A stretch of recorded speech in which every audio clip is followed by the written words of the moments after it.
All I know is Oklahoma City Yeah, lost, so it's a good day anyway. All right. Well, welcome back to another the, episode the Canadians of cannot win. no, not well. No, they got like one Canadian. I think Nemhart's a Canadian. Um, this is our version of the Storm Coffee Table since it's just the two of us. Um, Goodness, yeah, that's right. Okay, so Christian and I, uh, here ahead of the uh, Storm Aces game. A little bit of a busy weekend for Seattle. They've got the Aces tomorrow, and then the Liberty back at home on Sunday for I believe that's Seattle's throwback night. Um, I pulled up the I pulled up the credentials for the Storm, not the Fever game. Don't need that. Yeah, throwback night against the Liberty on Sunday at nice 4 o'clock game, so we'll be out of there pretty early. But yeah, so here talk about a few things. Don't think this will be our normal sort of round table talk. Also because we're missing Rowan, so of course it won't be the normal length. Christian, my friend, is he's thick in the weeds of the putting together a Gabby Williams All-Star piece, which I would be very surprised um if she doesn't get some recognition, right? Like I mean, we've talked about it all season, whether it be through Storm Roundtable or through post-game reports, but it's just been remarkable the sort of year that she's been able to put together so far this season. And you had the defensive capabilities, right? But that offense with the three-pointer that's working this year, with leading Seattle in scoring for a chunk of games. Oh, got it. Okay, I found the red shirt night game. Um, but so all of that, right? All of those strong achievements, but Gabby's still not getting, the sort of respect in terms of getting that whistle, right? Having a little bit of a quieter whistle, put that thing away. And, for a player that who's pretty intense, you could say, right, defensively, like isn't going to give anyone that she's guarding, you know, anything really. There's no free basket. There's no easy space with Gabby Williams. That and with someone who can get downhill a little bit here and there. That's surprising, right? To have that. So I know you had some stuff on this. Mm, I don't know. What do the numbers say on this? Because sometimes there can be a thing of fans maybe getting an idea of uh, a bias potentially against a player. Sometimes that's real, sometimes maybe that isn't, right? But what are you seeing with this and maybe Gabby not getting as much respect potentially as she could be getting? I don't think it's overblown, the fact that people think Gabby isn't getting attempts. I mean, well, first of all, she said it herself, and that kind of backed it up with her in a press conference the other day after the win. 1 second, pull it up real quick. But you know, I appreciate the candidness because if she doesn't speak up and say these things, one, we'll never know about it.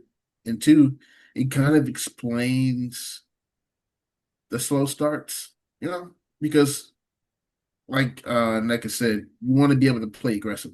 You want to have the support of the referees. Then again, it's not going to feel like that if you're not going to be able to be comfortable to do your job essentially if you're not going to get the calls when you deserve it, right? So that's kind of one of the biggest gripes, which is what that entire thing was, basically about. And starts off with this is the second time where I'm attacking. It's very physical. I'm saying to the ref, watching my line of space, watch physicality. I get laughed at. And it ends in my ankle getting turned. Same thing happened in Dallas, which I saw the clip. Same thing happened. Dejanay Carrington was in her landing space. And that is a flagrant. Mm, And it's been too often where things like that don't get called. Not even just Storm players. I've seen it in other games where it's like, okay, well, we're not, we're not gonna call that. But a flagrant that wasn't called. Same thing happened here. So my ankle is hanging in there, but it's starting to get very frustrating. Um, I'm averaging less than 2 free throws a game, which she is. And I drive like I'm physical. I'm not someone who's avoiding contact. So I just hope the safety of players starts to become a priority versus the egos of refs. End quote. So when she says she's one of the most aggressive players, because she's not shy, initiating contact. I mean, that's been Gabby Williams her entire career.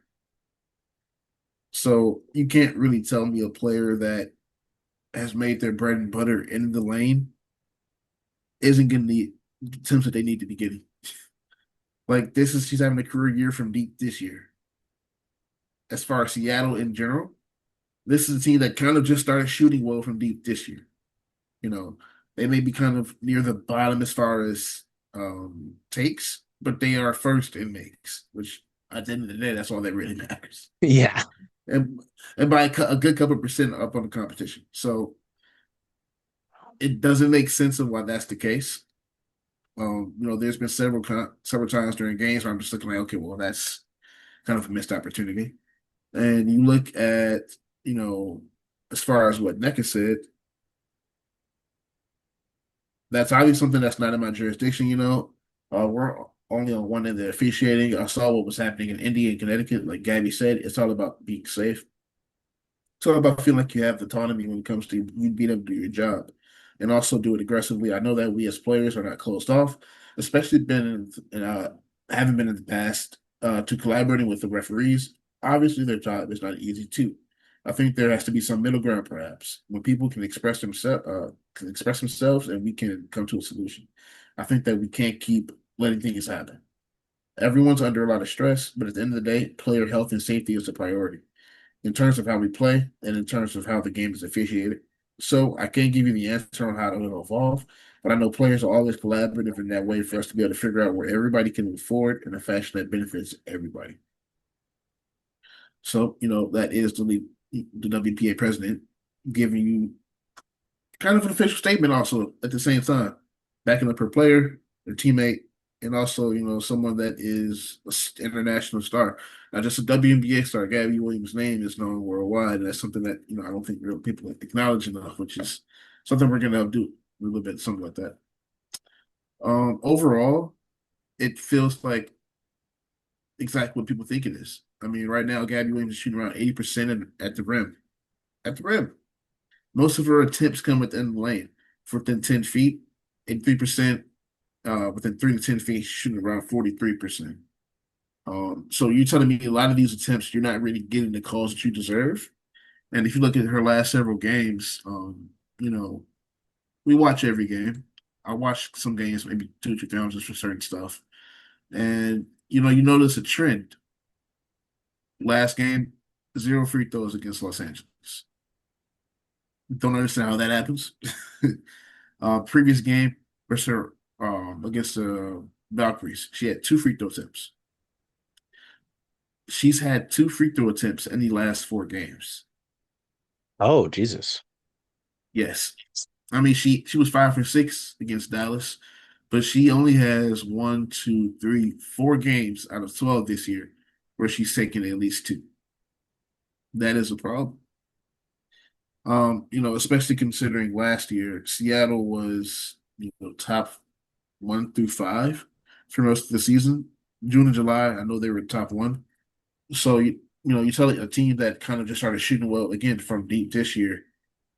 Their bread and butter again was inside the lane, heavy nail presence, and now that's just kind of not the case as far as the calls. That's what we're seeing right now, and the players are fed up. It's not just Seattle; it's players everywhere. It's unfortunate that that is the case right now. But as far as the Storm, it explains some of these slow starts. It's not as storm-like as we've seen in the past. They eventually catch on in the second half or, sometimes in the second quarter. But right now, they kind of explains it. You feel like you don't have the support of the refs, you're going to find other ways to put the ball in the basket. And right now, Seattle is the best team shooting three. So that explains why they're shooting the attempts that they are. But right now, that's something that you would hope to see change.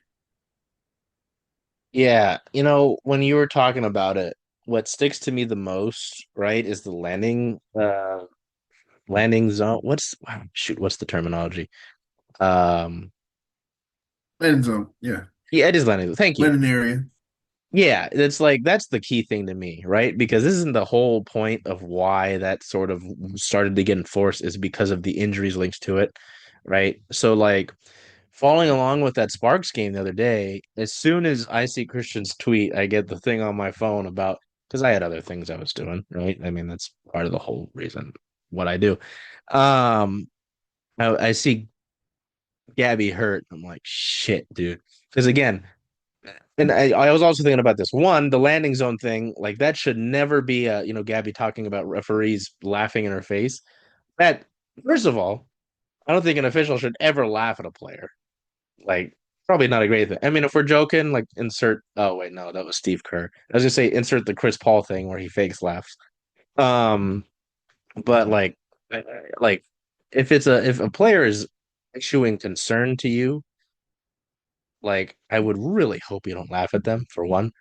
For two, like what's the ripple effect? Yeah, if in this instance, you're not doing your job and calling this landing zone foul and it's something that continues to happen, Gabby Williams gets hurt. Who knows what it does to Seattle? But the ripple effect there because of how big Gabby Williams has been. I don't want to Seattle's think already about it. right. Like you want to talk about two of the biggest sports I'm in right now, Mariners and Storm. Like Kyle Raleigh goes down for the Mariners. Good luck. We can call it done. I don't know how much if it's like the same with Big this, dump. right? Where is he? Oh, he's right here. We need more Storm bobbleheads, man. Anyway, they used to be more of a thing when my parents were season ticket holders. Like the Storm have more like star power in their respective league than the Mariners do, unfortunately. Not unfortunately for the Storm, unfortunately for me, because I would love to see both of them have that. Um, but yeah, I mean, you take Gabby Williams off this team right now, and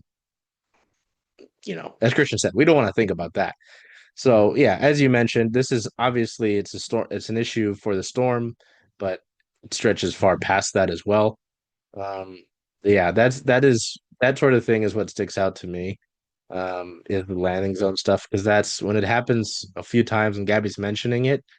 Um, and like you said, being vocal about it's big, right? Because if it's just okay, we're gonna let it simmer, that's not necessarily great. You got to hold these folks accountable, right? Because I mean, you want the best players in your league playing to elevate your league.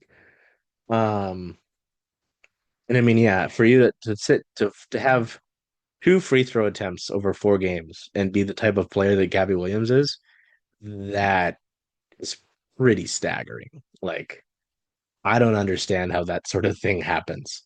Um, so yeah, I don't know. It is interesting. I'm kind of shocked by a lot of this, honestly. Um, just to know that, hey, like this is a thing and not, you know, fans just being like, oh, our player's not getting this whistle, right? Like, They have the real. fewest free throw attempts in the league right now at 187. Jesus Christ.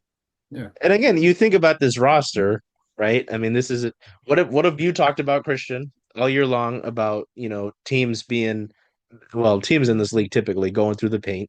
We've talked to each other and with Rowan, of course, about the team living in the paint. That was something that they did very well the last few games. I mean, if you're going into the paint, it's not like living on the perimeter per se. There's gonna be contact, right? I mean, you look at that starting roster. Excuse me, excuse me again. Skylar Diggins draws contact.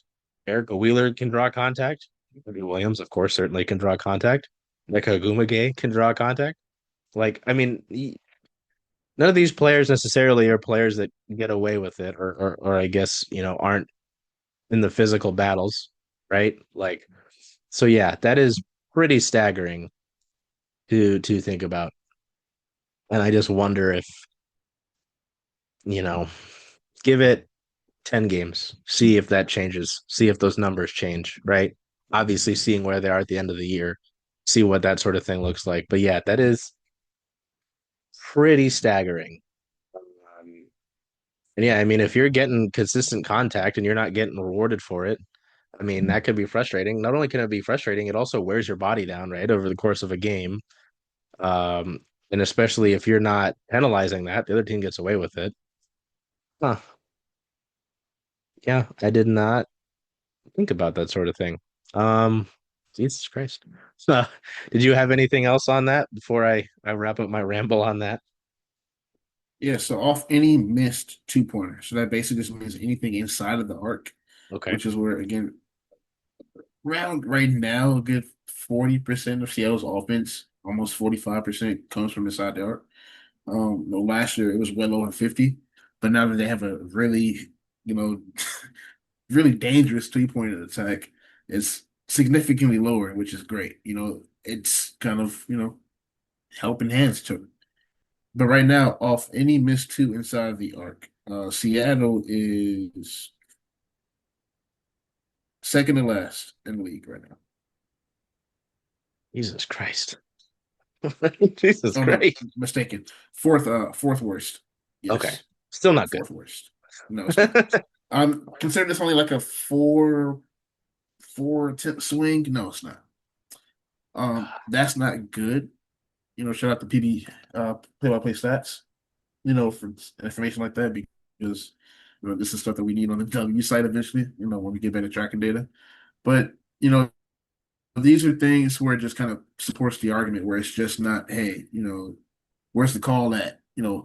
Twirling your finger in there. It's not just, getting upset and realizing, hey, when Skylar's out there getting fouled, she's getting fouled. She's going to the rim with aggression. So it's like when it's not really working out, this is what you see, unfortunately. Yeah, hmm,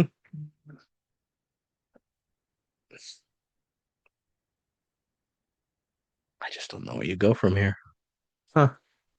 Well, yeah, because it's not like it's just a Seattle thing, as you've mentioned. I mean, this is a league-wide thing. So, Jesus Christ. I mean, you'll probably get to see a little bit of that tomorrow, considering uh the sort of game that Seattle's got to play next. This is tomorrow, right? Yeah. Okay, I'm not that crazy. Um. One more stat. Oh yeah, I got you. Kind of niche. It's not really enough data to really say, hey, this is kind of an issue.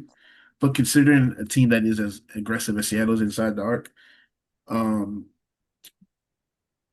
off any miss at the rim, Ezzy, NECA, Gabby, Skylar, Erica, Seattle is ninth right now in the league and getting free throws off those misses, where a good majority of those are probably fouls. Jesus. Yeah. Again, nothing in my mind can come up with anything that would like give benefit of the doubt for them to not get this, right? Because again, this is not a team that doesn't go to so to say those areas, right? The difficult areas. Yeah, they're shooting the three better this year, but as you mentioned, they're not. Where are they at? Oh, I don't know if you've got that pulled up, but I know you mentioned they're not first in attempts in three pointers. So like, No, but they're first and the three in pointers makes. overall. That's all. That's all that really matters. Yeah, Um, you get what I'm saying, right? It's like they're not living yeah. and dying by the three pointer. So like, Yep. First in three pointer, first in field goal, second in assist, second in assist ratio, third in assist percentage, third in assist turnover ratio, fourth in steals, fifth in net rating, fifth in offensive rating, sixth in defensive rating, sixth in points, sixth in blocks, second in points off of turnover, second in fast break points, second in points in the paint, second in opposition free throw rate, third in huh? opposition turnover rate, fourth in opposition fast breaks points. 10 against them. So You said per second in game, that is. opposition free throw rate, Yep. so they're having the whistle go against them. And hmm, hmm. Okay, good to know. Yeah. Anyway, Feel like a nerd. again, well, like the I was gonna say the free throw thing and getting to the foul line, getting The whistle is something that we might see get tested tomorrow, right, in that Aces game, because you talk about, well, already Seattle's, as you mentioned, second in points in the paint, but with Asia, it's tough to be certain, right, if someone's like not outright listed, because I don't know, but with Wilson questionable, um, you have to wonder how much Seattle is gonna want to get into the paint, and obviously they're gonna want to shoot, but like considering what they've got in the front court, what they've got. You could say what they don't have. Um, I don't know, right? You'd have to like imagine you'd see some stronger games from, keep Ezzy on a positive track, moving forward. See NECA have a good game, right? Like I have to imagine this game is kind of leading into that, looking into tomorrow, right? You have to kind of imagine this is prime like attack the paint kind of game, no? Yeah, like even if Asia Wilson does not play, she's questionable. She's missed 3 games. Sometimes these concussion injuries are different per player. Yeah. Recoveries are different for everybody. As he had one last year, I think she missed 3 to 4 games. Paige Becker's missed 4 games this year, earlier with a concussion and also illness afterwards. So, again, it's different for everybody. But the Aces without Asia Wilson, they've lost 2 out of their last 3. But then again, that Mercury loss was pretty close. I think lost by 6. It wasn't really that bad, to say, especially considering the Mercury beat the defending champions today, you pretty convincingly. It wasn't a blowout by any stretch of the imagination, but the way that they played, it was just like, okay, I see it here as far as for Phoenix. Overall, this is still a dangerous Aces team. I don't care what anybody really says. Talent is there. Talent is talent.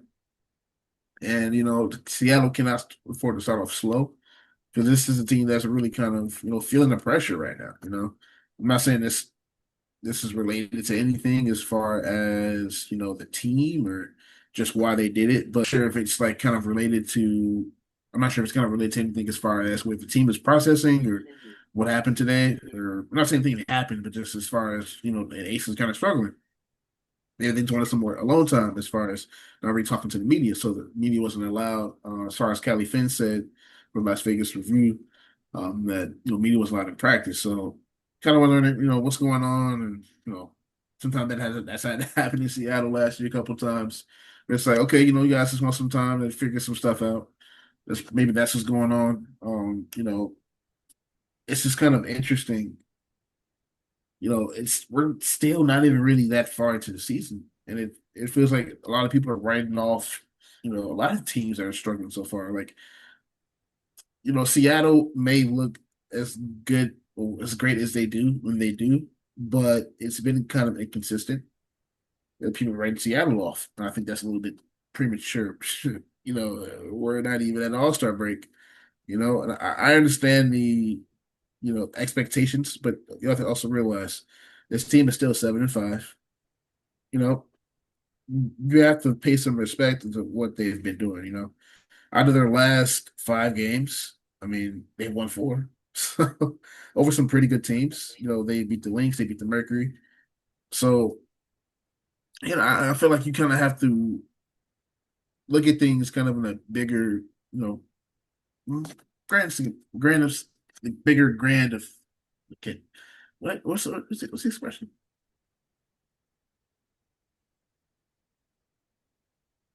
The grand I'm scheme of blanked. things. Ah, Jesus Christ. I see where you're Grand going. scheme of Yeah, things. yeah, yeah, yeah. Yeah. Oh my God. 28 years old, I can't think of an expression. Nah. But yeah, that's just kind of something you gotta think about. 7-5, not really worried. But then again, the Aces coming in, Seattle going to Vegas. Anything you're looking at as far as, matchups or how, process of the game? Yeah, man. I mean, anytime you're gonna hear me mention this, anytime they play the Aces is just wondering. Chuck Segray?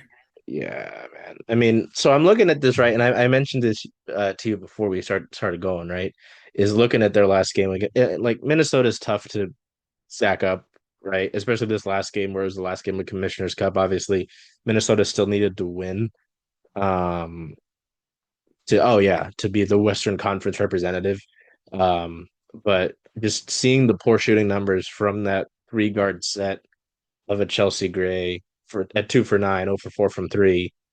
Jewel Lloyd, 4 for 12. Jesus. Oh yeah, 4 for 8 from three. Oh yeah, all of her points came from 3 pointers. Jesus Christ. Okay. And Jackie Young, who was 3 for 13. Like I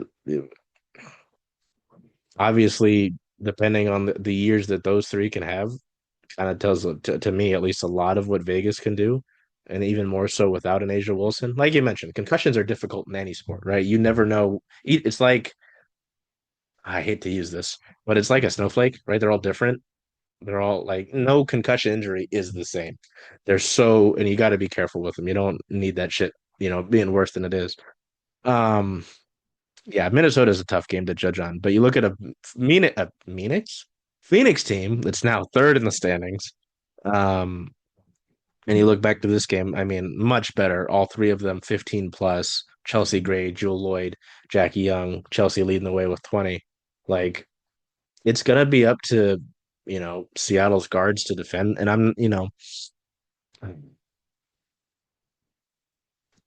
last time, no, the first time they played the Aces, I know the perimeter defense was something that some folks were like, "Oh, do account for the perimeter defense." Yeah, sure. So like, acknowledging those three that I'll worry about, like you've got Skylar Diggins, you've got Gabby Williams, Erica Wheeler isn't a slouch defensively, right?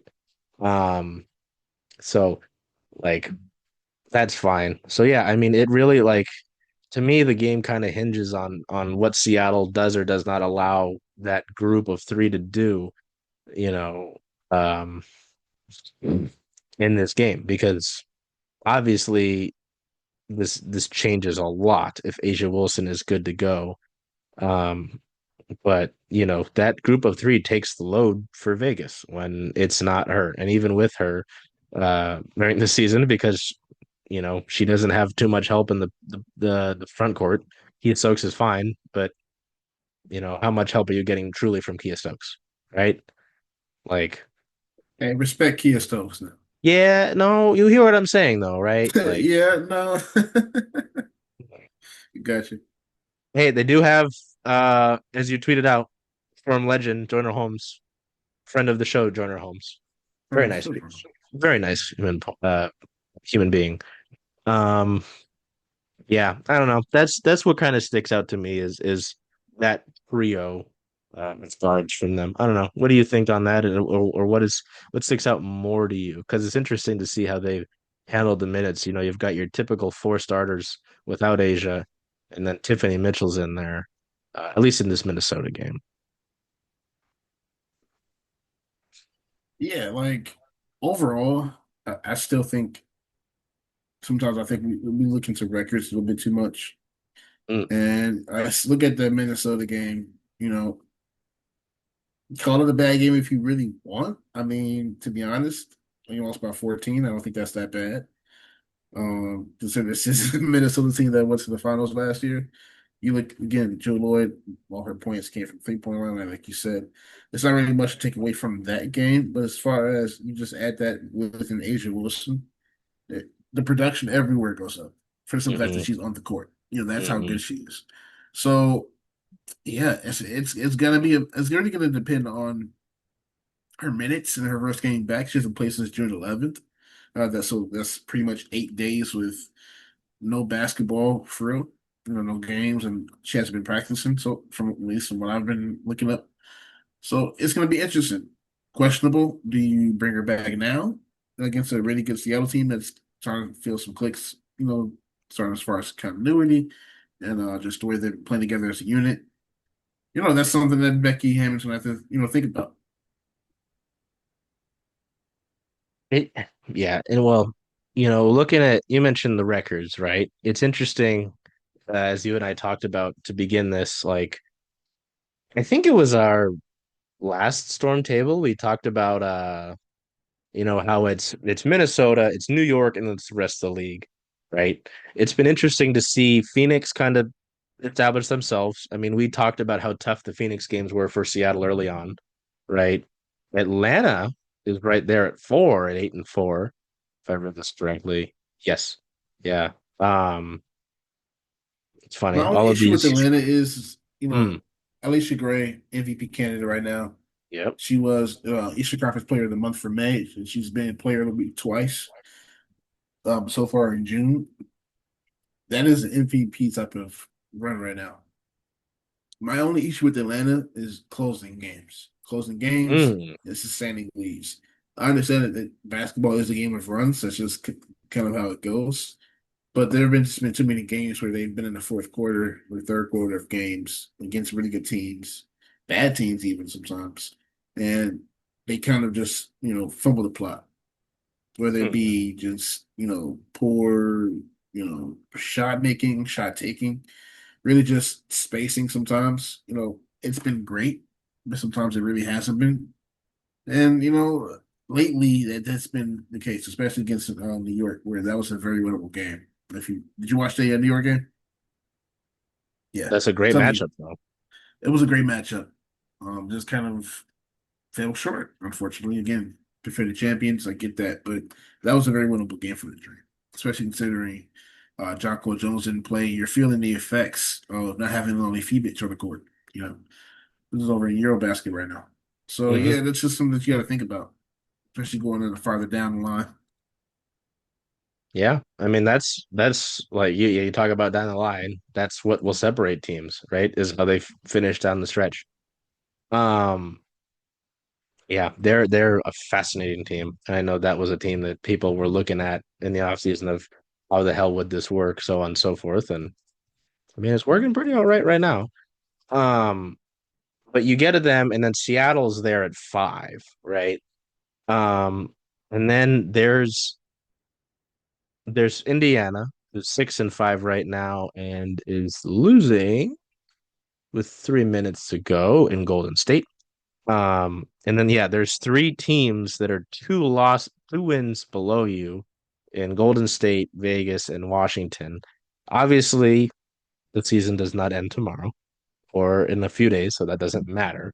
But it's just interesting to me to see how this will ebb and flow right throughout the course of the season, right? To see where Seattle ends up. I know, what was it, a week or two ago, ESPN had Seattle as 3 in the power rankings, right? I know you're like, this is, I know we talked about it.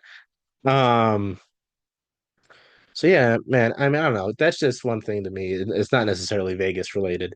It's just seeing how this team goes on. And this could tie in the other things that we've talked about, whether it is, getting to the line, talked about the 3-point shooting, like how all of this stuff plays out, what improves over the year, and where they ultimately end up seating wise. Because I mean, if you remember how, with how they finished last year, they don't get to play a home game at all, and that's it.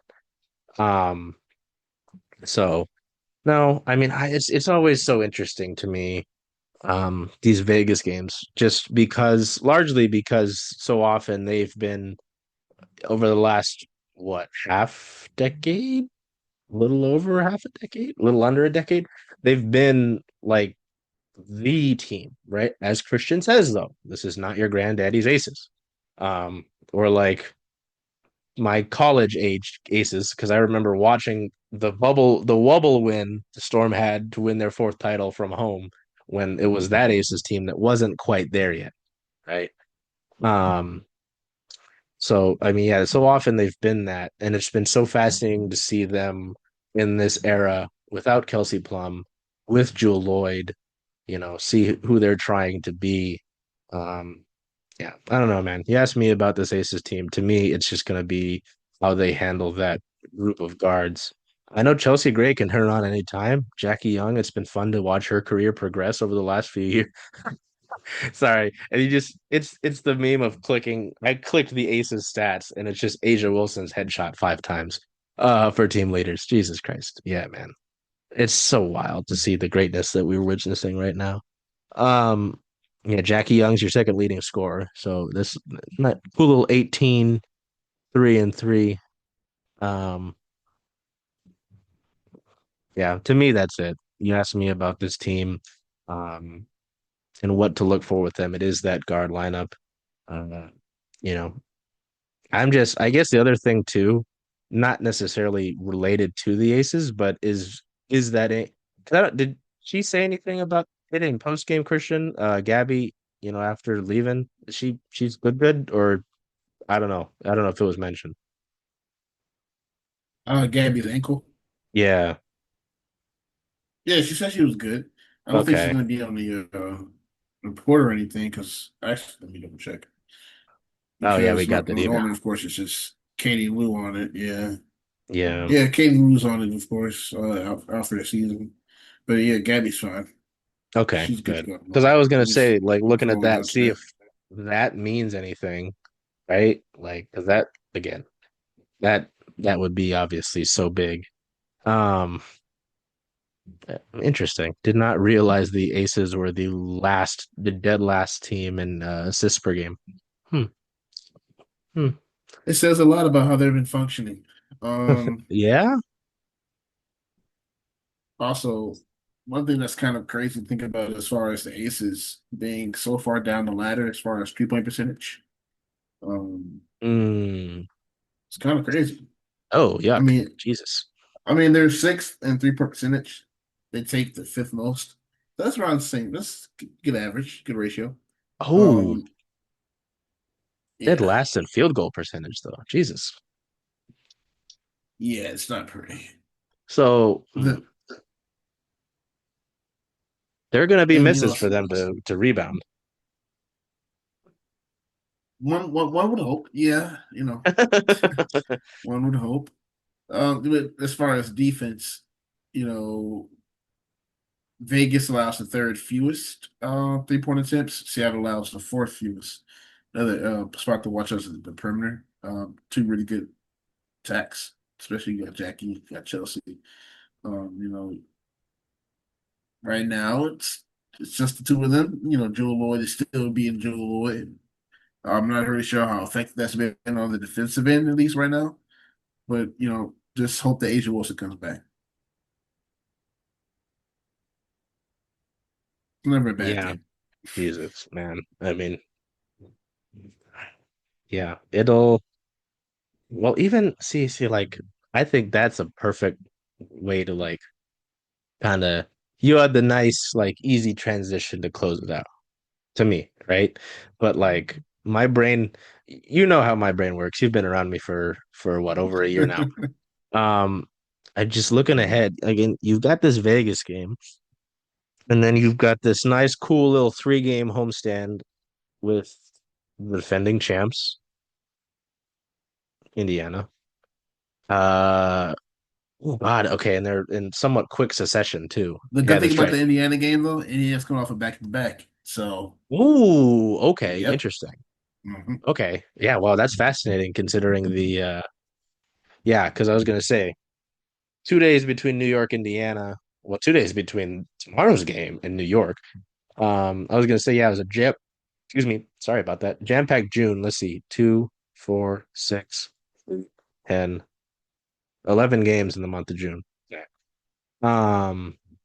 Yeah, they got to fit all 44 on them things in there. I mean, yeah.